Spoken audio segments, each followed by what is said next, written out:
ఇలా ఇళ్లలో మగ్గాలతో చేనేత పరిశ్రమనే నమ్ముకొని అంటే చేనేత వృత్తినే నమ్ముకొని ఎన్నాళ్ళుగా మీరు జీవనం సాగిస్తున్నారు? ఈ మంగళగిరి నియోజకవర్గంలో లోకేష్ గారు వచ్చిన తర్వాత ఆయన ఎన్నికల హామీ ఇచ్చారు. ఆయన పాదయాత్రలో హామీ ఇచ్చారు.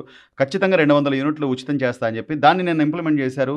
జీవో పాస్ అయిపోయింది. ఆల్రెడీ మంత్రివర్గంలో కూడా దాని మీద ఈ మార్గదర్శకాలు వచ్చేసాయి. ఎలా చూస్తారు ఇది?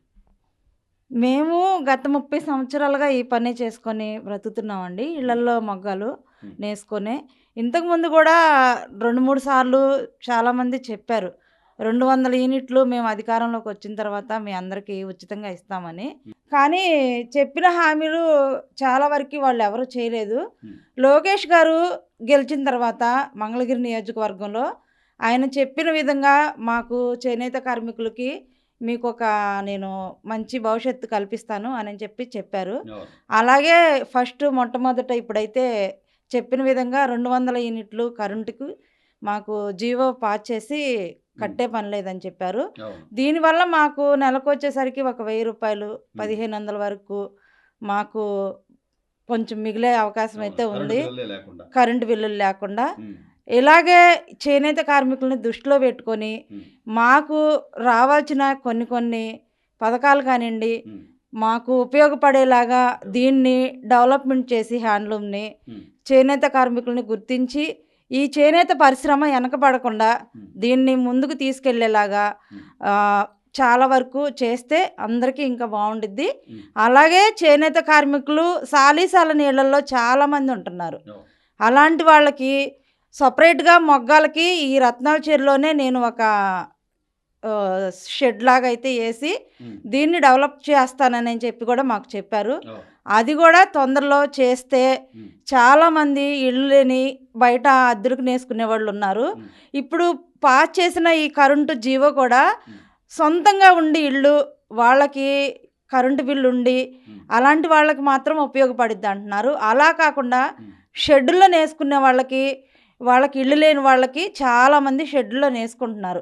అలాంటి వాళ్ళకు కూడా ఈ పథకం అనేది ఉపయోగపడేలాగా చేస్తే వాళ్ళు కూడా మాతో పాటు సంతోషిస్తారు. ఇలా ఇళ్ళు లేని వాళ్ళు కూడా చేనేత కార్మికులు చాలామంది ఉన్నారు. వాళ్ళందరికీ కూడా ఇళ్ల స్థలాలు ఇచ్చి వాళ్ళందరికీ ఇళ్ళు కూడా కట్టించిస్తే చాలా ఉపయోగపడిద్ది అని చెప్పేసి అయితే ఈ సందర్భంగా మన నియోజకవర్గ ప్రియతమ నాయకులు నారా లోకేష్ బాబు గారికి తెలియజేయడం అవుతుంది.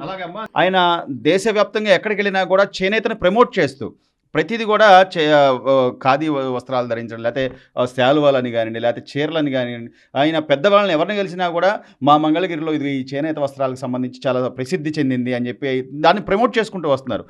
ఇలాంటి వ్యక్తి మీకు నాయకుడిగా ఇక్కడ ఎమ్మెల్యేగా గెలిచిన తర్వాత ఇంకా అభివృద్ధి చెందుతాం మేము, ఇంకా మాకు పనులు కూడా ఇంకా ముందు పెరుగుతాయి, అట్లాంటి ఆలోచన ఉందమ్మా? ఉందండి.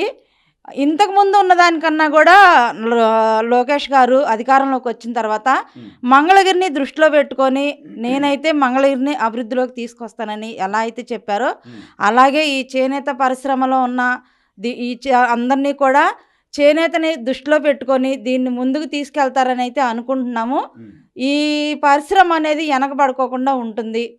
ఈ పవర్లూమ్స్ అనేది తగ్గించేసి హ్యాండ్లూమ్ మీద ఉపాధి కల్పించి చాలామంది ఆ హ్యాండ్లూమ్ మీద బతకాలనుకుంటున్నారు, కానీ ఈ చేనేత పరిశ్రమ వెనకబడిపోతుంది అనుకుంటున్నారు.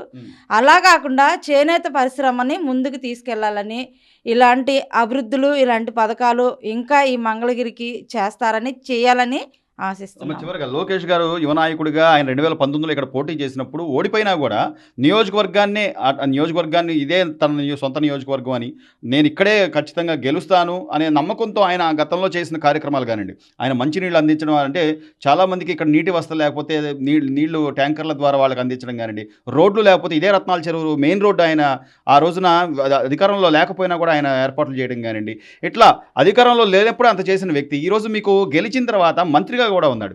ఇంకా ముందు ఎలా ఉండబోతుంది? ఆయన పనితీరు గురించి మీ అభిప్రాయం ఏంటమ్మా? లోకేష్ గారి పనితీరు గురించి. అప్పుడు అధికారంలో లేనప్పుడు చాలా వరకు ఈ మంగళగిరి నియోజకవర్గానికి చేశాడు, ఇప్పుడు చేస్తున్నాడు. ఇలాగే ఇంకా మంచి భవిష్యత్తు అనేది రాబోయే కాలంలో మంగళగిరి భవిష్యత్తు ఇంకా బాగుంటుందని అయితే అనుకుంటున్నాము. దీంతో పాటు చేనేత కార్మికులకి ఇంకొక వాగ్దానం అయితే చేశారు. మీ అందరికీ నేను కూడా అధికారంలో వచ్చిన తర్వాత గతంలో ఇచ్చినట్టు 24,000 చేనేత కార్మికులందరికీ మేము కూడా ఇస్తాము అని అయితే చెప్పారు. అది కూడా మన చేనేత కార్మికులకి చాలామంది దీని మీద సాలీసాలక బతుకుతున్న వాళ్ళు చాలామంది ఉన్నారండి. ఆ 24,000 ఇస్తే మాత్రం వాళ్ళందరికీ ఇంకా బాగుండిద్దని చాలామంది సంతోషపడతారు. చెప్పిన విధంగా మనకి లోకేష్ గారు వచ్చిన తర్వాత ఏదైతే చెప్పారో అవన్నీ మనకి చేస్తున్నారని అందరూ కూడా సంతోషపడతారు. అమ్మ, లోకేష్ గారు మీ చేనేత కార్మికులకు సంబంధించి చాలా అంటే అప్పుడు ఏ హామీలు అయితే ఇచ్చాడో అవన్నీ నిలబెట్టుకుంటూ వస్తున్నారు. ఈరోజు 200 యూనిట్ల కరెంటు బిల్లు ఉచితం చేశారు. ఆయన ఓడిపోయినా కూడా మీ మధ్య ఉన్నాడు. అప్పట్లో ఆయన పనితీరు ఎలా ఉందమ్మా? ఆయన పనితీరు మాకు బాగా నచ్చిందండి. ఏదైనా సరే ఆయన సాయం చేసినవన్నీ మాకు ఉపయోగపడ్డాయండి. ఎప్పుడైనా సరే ఈయన గారే ఉండాలండి. మాకు చాలా సాయం పడ్డాడు. చేనేతలకి మమ్మల్ని ఆదుకుంటున్నారండి. గుంటలోకి నీళ్ళు వచ్చినా కానీ మమ్మల్ని చాలా ఆదుకున్నారండి. రోడ్లో అప్పుడు ఎమ్మెల్యేగా గెలవకపోయినా సరే మమ్మల్ని ఆదుకున్నారండి.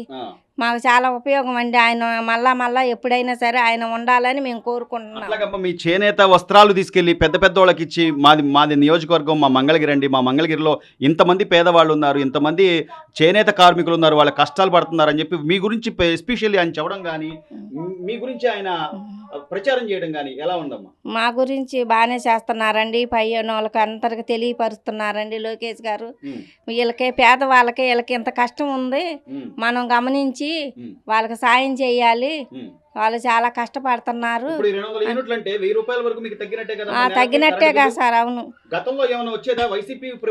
లేదండి, ఈయన గారు వచ్చాకే మాకు బాగుందండి. కరెంటుకైనా సరే మాకు దేనికైనా సరే బాగుంది సార్. 30 సంవత్సరాలు, ఇంకా ఎక్కువే కానీ నాకు 30 సంవత్సరాలు అనుకో. అసలు మేము ఇల్లు ఎయ్యికి తలికి ఇక్కడ ఒక ఇల్లు కూడా లేదు సార్. ఒక్క ఇల్లే మేము ఉంది. 40 సంవత్సరాలు ఈ చెరువు పడ్డప్పటి నుంచి నేను ఇక్కడే ఉంటున్నాను. మా రెక్కల కష్టమే, మా రూపాయే. ఏదైనా కొంచెం మా ఆయన గారు ఎదురుగా బాగపోయినా కానీ నేనే ఎట్టగొట్ట బాగుపడి పిల్లల్ని సాదుకున్నా సార్. మాకు చాలా చేశారండి. లోకేష్ గారు మాకు ఇంకా ఉండాలి, ఎప్పుడైనా మాకు సాయం పడతారు. ఆయన గారు మా కష్టాలను తెలుసుకొని మాకు చాలా అభివృద్ధి చేశారండి. ధన్యవాదాలు. మంచి స్థాయిలోకి రావాలి ఆయన గారు. మమ్మల్ని కూడా పట్టించుకొని అన్నీ బాగా చెయ్యాలండి. ఇదే నేను కోరుకునేది.